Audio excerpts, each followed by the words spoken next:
연대는 절대 없다고 선을 그었던 두 정당이 있습니다. 국민의힘과 개혁신당인데요. 그런데 최근 이 두 정당의 행보를 보면 말과 행동이 완전히 다릅니다. 입으로는 연대가 아니라고 하면서 몸은 이미 한 팀처럼 움직이고 있거든요. 도대체 무슨 일이 벌어지고 있는 건지, 그리고 이 전략이 먹힐 수 있는 건지 한번 파헤쳐 보겠습니다. 먼저 서울 상황부터 보시죠. 개혁신당 서울시장 후보 김정철 최고위원이 민주당 정원호 전 성동구청장을 향해 매일 공세를 퍼붓고 있습니다. 칸쿤 출장에 동행한 여성 공무원의 채용 비리 의혹을 제기한 건데요. 임기제 공무원 채용 공고를 확인할 수 없다는 겁니다. 여기에 국민의힘 김재섭 의원이 바로 가세했습니다. 출장 보고서에 해당 공무원 성별을 남성으로 적은 건 단순 실수가 아니라 서류 조작이라고 주장한 거죠.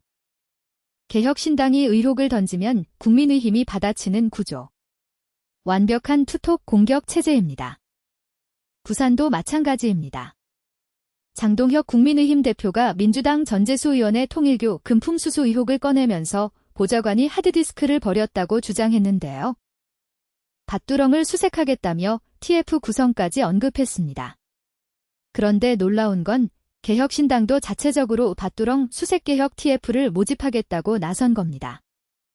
페이스북에 공식 연락처까지 공개하면서요. 연대가 아니라면서 왜 같은 TF를 따로 만드는 걸까요?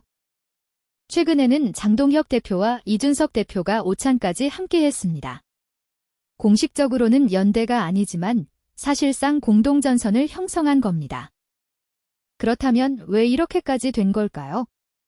답은 여론조사에 있습니다. 한국갤럽 최신 조사 결과 민주당 지지율은 48%로 현 정부 출범 이후 최고치를 찍었습니다. 반면 국민의힘은 18%로 역대 최저, 개혁신당은 고작 2%입니다. 특히 서울에서 국민의힘 지지율이 13%까지 떨어졌습니다. 인천, 경기 17%, 대전, 세종, 충청도 17%. 전통적 보수 텃밭마저 무너지고 있는 상황인 거죠.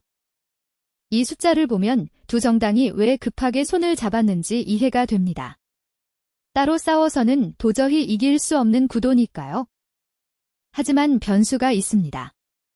이 전략이 오히려 역풍을 맞을 수 있다는 겁니다. 민주당과 일부 여성단체는 정원호 전 구청장에 대한 의혹 제기를 근거 없는 마타도어라고 강하게 반발하고 있습니다. 무리한 의혹 제기가 오히려 동정표를 만들어줄 수 있다는 우려도 나옵니다.